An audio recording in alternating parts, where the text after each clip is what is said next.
خدا ان کا شکریہ ادا کرتے ہیں میرے عزیز و اس مقدس اور خوبصورت گھڑی کے لیے جو خدا نے ہمیں دی ہے. اس کے قادر نام میں آپ سب کو سلام پیش کرتا ہوں، آپ سب سننے والوں کو اور ان کو جو بعد میں اس کی ریکارڈنگ کو سنیں گے. خداوند آپ کو، آپ کے خاندانوں کو، گھرانوں کو برکت دے، اور خداوند کے کلام کی یہ باتیں جو ہم سیکھتے ہیں وہ ہمارے لیے ہماری راہوں کے لیے روشنی، راہ کے لیے روشنی، اور قدموں کے لیے چراغ اور راہ کے لیے روشنی ہے. میرے عزیزو، یہ خدا کا مقدس کلام ہے جو ہمیں ڈائریکشن دیتا ہے، اور یہ خداوند کی وہ پیاری باتیں ہیں جن سے ہمیں آگاہی ملتی ہے. خداوند کا بندہ داؤد کہتا ہے کہ اس سے تیرے بندے کو آگاہی ملتی ہے. تو یہ کلام ہم کو آگاہ کرتا ہے خداوند کے پلان اور پرپس کے لیے جو خدا ہمارے لیے رکھتا ہے.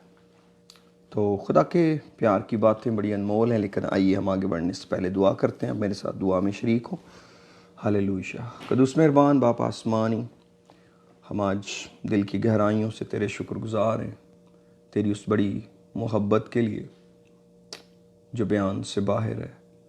خداوند، تیری اس پیار کے لیے جو تو بنی آدم سے کرتا ہے. خداوند، تیری ان عمیق بھیدوں کے لیے جو خداوند ہم تیرے روح کی ہدایت کے بغیر سمجھ نہیں سکتے. ہم آج تیرے پاس آتے ہیں بڑے ایمان کے ساتھ، اس ایمان کے ساتھ کہ سکھانے والا تیرا روح ہے. باپ، تو آج اپنے برکت کی باتیں ہم پر ظاہر کر تاکہ ہم تیرے کلام کی باتوں سے برکت پائیں. تیرا روح القدس ہمیں تحریک دے. ہاللیلویا. پریز دی لارڈ، پریز دی لارڈ. ہاللیلویا. پریز دی لارڈ. ہاللیلویا. ہاللیلویا.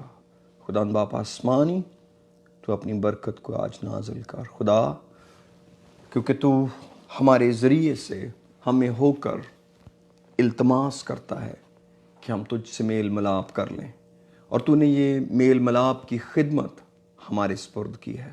اور خداوند، ہم تیرے نہایت شکر گزار ہیں تیرے ایلچی ہوتے ہوئے کہ تیرے علم کی خوشبو تیرے لوگوں تک لے کے جاتے ہیں. فضل دے تیرے اس کتاب مقدس کو، تیرے ان الہامی باتوں کو اپنے دل میں جگہ دے. اور خدا، اپنے دل کے الہام نہیں بلکہ تیرے روح کی تحریک سے بولے. اس لیے تو میری کمزوری میں میرا زور بن اور میرے لوگوں کو بڑی برکت دے. یسوع کے نام میں آمین. میرے عزیزو، میرے ساتھ کتاب مقدس کھولیے، رومنز چیپٹر 10. پولس رسول کا خط رومیوں کے نام اور اس کا 10واں باب، اور یہاں سے کچھ آیات ہم پڑھتے ہیں. پریز دی لارڈ. ہو پریز دی لارڈ. اس کی میں چوتھی آیت سے پڑھوں گا. لکھا ہے، کیونکہ ہر ایک ایمان لانے والے کی راست بازی کے لیے مسیح شریعت کا انجام ہے. چنانچہ موسیٰ نے یہ لکھا ہے کہ جو شخص اس راست بازی پر عمل کرتا ہے وہ شریعت سے ہے، وہ اسی کی وجہ سے زندہ رہے گا. مگر جو راست بازی ایمان سے ہے وہ یوں کہتی ہے کہ تو اپنے دل میں یہ نہ کہہ کہ آسمان پر کون چڑھے گا، یعنی مسیح کے اتار لانے کو، یا گہراؤں میں کون اترے گا، یعنی مسیح کو مردوں میں سے جلا کر اوپر لانے کو، بلکہ کیا کہتی ہے یہ کہ کلام تیرے نزدیک ہے، بلکہ تیرے منہ اور تیرے دل میں ہے. یہ وہی ایمان کا کلام ہے جس کی ہم منادی کرتے ہیں کہ اگر تو اپنی زبان سے یسوع کے خداوند ہونے کا اقرار کرے اور اپنے دل سے ایمان لائے کہ خدا نے اسے مردوں میں سے جلایا تو نجات پائے گا. کیونکہ راست بازی کے لیے ایمان لانا دل سے ہوتا ہے، اور نجات کے لیے اقرار منہ سے کیا جاتا ہے. چنانچہ کتاب مقدس یہ کہتی ہے کہ جو کہ اس پر ایمان لائے گا وہ شرمندہ نہ ہوگا. تو میرے عزیزو، یہاں پر پولس رسول جب رومنز کو یہ خط لکھتے ہیں تو بنیادی طور پر یہ آیات جو اسپیشلی 6 آیت سے ہے کہ مگر جو راست بازی ایمان سے وہ یوں کہتی ہے کہ تو اپنے دل میں یہ نہ کہہ کہ آسمان پر کون چڑھے گا، یعنی مسیح کے اتار لانے کو، یا گہراؤں میں کون اترے گا، یعنی مسیح کو مردوں میں سے جلا کر لانے کو، بلکہ کیا کہتی ہے کہ کلام تیرے نزدیک ہے، بلکہ تیرے منہ اور تیرے دل میں ہے. یہ وہی ایمان کا کلام ہے جس کی ہم منادی کرتے ہیں. تو میرے عزیزو، یہ استثناء کی کتاب ڈیوٹرانومی چیپٹر 30 کے اندر یہ ریفرنس تھا بیسیکلی جو موسیٰ نے اپنے لوگوں کو دیا. میں چاہتا ہوں ہم اس کو بھی پڑھتے ہیں. میرے ساتھ نکالیے ذرا ڈیوٹرونمی استثناء کی کتاب، اس کا 30واں باب اور اس کی 12ویں آیت سے میں پڑھوں گا. اگر ہم پورا چیپٹر پڑھیں گے تو بہت ہی بھلا ہوگا. اور پریز دی لارڈ. 11ویں آیت پڑھنے لگا ہوں جی. لکھا ہے کیونکہ وہ حکم جو آج کے دن میں تجھ کو دیتا ہوں تیرے لیے بہت مشکل نہیں اور نہ وہ دور ہے. وہ آسمان پر تو ہے نہیں کہ تو کہے کہ آسمان پر کون ہماری خاطر چڑھے اور اس کو ہمارے پاس لا کر سنائے تاکہ ہم اس پر عمل کریں. اور نہ وہ سمندر پار ہے کہ تو کہے کہ سمندر پار کون ہماری خاطر جائے اور اس کو ہمارے پاس لا کر سنائے تاکہ ہم اس پر عمل کریں. 14ویں آیت میں لکھا ہے بلکہ وہ کلام تیرے بہت نزدیک ہے، وہ تیرے منہ میں اور تیرے دل میں ہے کہ تو اس پر عمل کرے. اور 15ویں آیت بھی پڑھ لیتا ہوں. لکھا دیکھ میں نے آج کے دن زندگی اور بھلائی اور موت اور برائی کو تیرے آگے رکھا ہے. تو میرے عزیزو، یہاں پر جو موسیٰ نے استثناء کی کتاب میں خداوند کے الہام کی بات یہاں پر بتائی تو اس نے مسیح کا ذکر نہیں کیا، اس نے کلام کا ذکر کیا. لیکن پولس نے جب، کیونکہ یہ حصہ جب نیو ٹیسٹمنٹ کے اندر پہنچا تو کلام مجسم ہو کر موجود تھا، کلام تجسم لے چکا تھا. اس لیے جب اس ریفرنس کو نیو ٹیسٹمنٹ کے اندر پڑھا گیا تو اس نے اس کو مسیح کے ساتھ ریلیٹ کر دیا روح القدس نے. اور پولس رسول نے رومن کو یہ بیان کر دیا جیسا کہ ابھی ہم وہاں پر پڑھ کے آئے. اور میں چاہتا ہوں کہ ہم واپس رومیو اس کے 10ویں باب میں جائیں اور وہاں پر اس پر اب ہم غور کرتے ہیں کہ یہاں پر اس کا کیا مطلب ہے. اب یہاں پر جو ایمان کا کلام ہے جو کسی شخص کو راست بازی بخشتا ہے، ہمارا جو اصل پوائنٹ ہے، جو موقف ہے، وہ اس کلام کی اس قدرت سے زندگی میں جانا ہے. کیونکہ ڈیوٹرونمی کے اندر ہم نے سیکھا ہے کہ کلام نے کہا کہ میں نے زندگی اور موت کو تیرے سامنے رکھا ہے. تو یہ جو خدا کا کلام ہے، یا پرانے عہد نامہ کے اندر جب بھی خدا کلام دیتا رہا یا موجود تھا کلام ان کے پاس، اس کا مقصد یہ تھا کہ لوگ اس پر ایمان لائیں، اس پر عمل کریں اور وہ جیتے رہیں، وہ مر نہ جائیں. کیونکہ خدا کی جو کلام کی جو نافرمانی تھی وہ ان کو ایک ایسی مصیبت کے اندر ڈال دیتی تھی جب خدا ناراض ہو جاتا تھا اور خدا ان کو مشکلات میں جانے دیتا تھا، اور وہ طرح طرح کے طریقے سے اپنے دشمنوں سے نقصان اٹھاتے تھے اور مشکلات میں چلے جاتے تھے. اور یہی کلام جو ہمارے پاس نیو ٹیسٹمنٹ کے اندر ہے، جس پر ہم ایمان لاتے ہیں، تو اس ایمان کا جو بنیادی مقصد ہے وہ ہماری روح کی نجات ہے. اگر ہمارے کلام کا مقصد یا کلام پر ایمان لانے کا مقصد ہماری روح کی نجات، ہماری زندگی کا بچاؤ نہیں ہے، تو باقی ساری باتیں کمزور ہو جاتی ہیں، باقی ساری باتوں کی حیثیت کمزور ہو جاتی ہے. اور ہم اگر خداوند ہم کو ہمیشہ کی زندگی میرے عزیز کو دینا چاہتا ہے تو ہم اس زندگی کو کیوں حاصل نہ کریں؟ ہم کیوں اس زندگی کے تابع نہ ہو جائیں جو ہم کو مفت حاصل ہے اور وہ ایمان سے ملتی ہے. اب یہاں پر اس کلام کو بیان کرتے ہوئے پولس اس بات کو، اس کلام کو ہمارے سپرد جو کرتے ہیں، وہ یہ نہیں کہتے کہ گہراؤں میں کون جائے گا، یعنی مسیح کو مردوں میں سے جلانے کو، یا آسمان پر ہمارے لیے کون چڑھے گا، یعنی کہ مسیح کو اتار لانے کو. وہ کہتے ہیں کہ اگر ہم اس بات کی گواہی دیتے ہیں یا ہم اس بات کو مانتے ہیں کہ خدا نے ہمارے لیے بہت بڑا کام کیا ہے، جیسے آج کا مسیحی یا آج کا ایماندار اگر وہ اس بات کی گواہی دیتا ہے کہ یسوع مسیح نے ہمارے لیے کوڑے کھائے، وہ مارا گیا، وہ دفن ہوا اور وہ جی اٹھا، اب وہ آسمان پر ہے، اب وہ بادلوں پر پھر آنے والا ہے، یہ مسیح کی گواہی ہے، یہ زبردست ہے، یہ بنیاد ہے ہماری نجات کی. لیکن کلام یہاں پر رکتا نہیں ہے.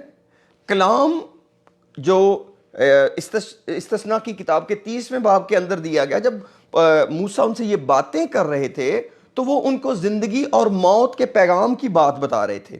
اور یہاں پر بھی رسول جب ان کو ایمان لانے کی بات کر رہے ہیں تو وہ صرف خداوند یسوع مسیح کی گواہی پر لوگوں کو رکنے کے لیے نہیں کہہ رہے کہ اگر ہمارا ایمان صرف یہ ہے کہ خدا یسوع مسیح مر گیا، دفن ہوا، وہ تیسرے دن جی اٹھا اور وہ بادلوں پر چلا گیا، یا وہ آسمان سے اترا تھا، وہ خدا کا بیٹا ہے، یہ زبردست گواہی ہے، یہ بالکل ٹھیک بات ہے، لیکن صرف اتنی گواہی جو ہے وہ ہم کو نجات نہیں دے سکتی۔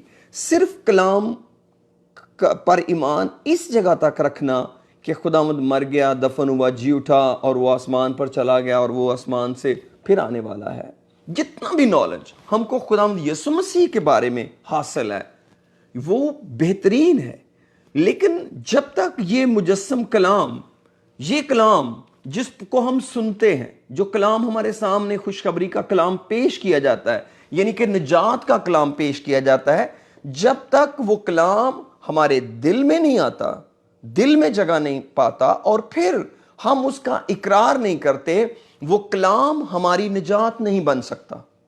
آج آپ کو کتنے سارے دنیا کے اندر ایماندار ملیں گے جو خداوند پر فخر کرتے ہیں، اس کی نجات پر فخر کرتے ہیں، اس کی صلیب پر فخر کرتے ہیں اور اس کی صلیب کو بیان بھی کرتے ہیں۔ That's amazing، وہ بہت اچھی بات ہے، وہ بہت درست بات ہے، وہ ہونا چاہیے، لیکن کیا اب وہ کلام آپ کے دل میں بھی آ گیا ہے؟ اور کیا وہ کلام آپ کے دل میں آ کر آپ کے منہ پر بھی آ گیا ہے؟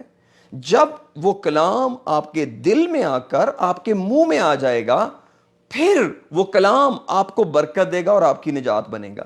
ٹپکلی یہاں پر یہ نجات کی بات ہو رہی ہے، اور یہی بات وہاں پر موسیٰ نے ان کو کہی کہ وہ کلام جو تمہیں دیا گیا ہے، وہ کلام تم سے دور نہیں ہے۔ ایسا نہیں کہ تم نے آسمان پر جا کر اس کو لانا ہے کہ وہ تو اتنا دور ہے، ہمارے لیے کون جائے گا، یا تو سمندر پار ہے، وہاں پر ہمارے لیے کون جائے گا اور ہم کو لا کر دے گا۔ موسیٰ نے کہا وہ کلام تو تیرے بالکل نزدیک ہے، بلکہ تیرے دل میں اور تیرے منہ میں ہے۔ خدا نے اس کلام کو تیرے قریب ترین کر دیا ہے۔ اس کلام کو قریب لانے کے لیے تجھے کچھ نہیں کرنا، تجھے اس کلام کو صرف سننا اور قبول کرنا ہے اور اس کو واپس سے بولنا ہے، اس کلام کے اقرار کو اپنی زبان پر لانا ہے، اور جب تو ایسا کرے گا تجھے یہ کلام برکت دے گا۔ اس لیے میرے عزیزو، بہت دفعہ ابلیس ہم کو اس دھوکے میں رکھتا ہے کہ ہم صرف کلام کے اس حصہ تک رہیں، وہ کلام جو خداوند کے بارے میں ہے اور وہ ہمارا فخر ہے۔ آف کورس وہ ہمارا فخر ہے، لیکن میرے عزیزو، جب ہم خداوند کے کلام کی طرف بڑھتے ہیں تو یہ کلام اپنے اندر ایک قدرت رکھتا ہے۔ اگر یہ کلام جو ہمارے دل میں بویا گیا ہے اور یہ اگ کر ہماری زبان پر نہیں آیا، تو اس کا مطلب ہے یہ کلام اگا نہیں ہے، اور جب تک یہ کلام اگ کر پھل نہیں لائے گا، یہ پھل کمزور رہے گا۔ اور نجات کا کلام ایک ایسا بیج ہے جو جب یہ اگتا ہے تو یہ ایک تناور درخت بن جاتا ہے۔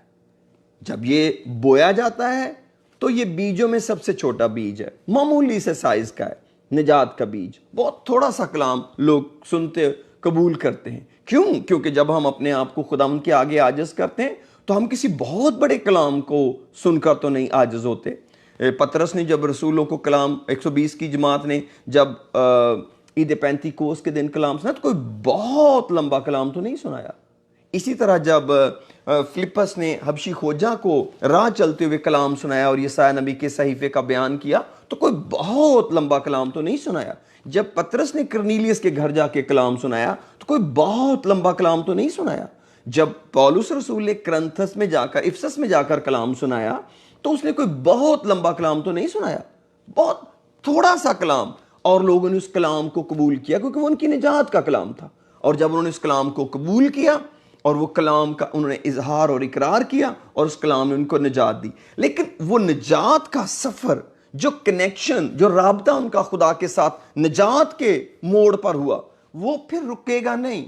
اگر ہمارا خدا کے ساتھ رابطہ ہماری نجات کے ذریعے سے خدا کے ساتھ ہے، پھر یہ کلام کبھی نہیں رکے گا، پھر یہ بڑھتا اور بابرکت ہماری زندگی میں ہوتا چلا جائے گا اور یہ برکت دوسروں تک پہنچے گی۔ لیکن میں متی کی انجیل میں سے کچھ پڑھنا چاہتا ہوں، آپ میرے ساتھ نکالیے میتھیو چیپٹر 13۔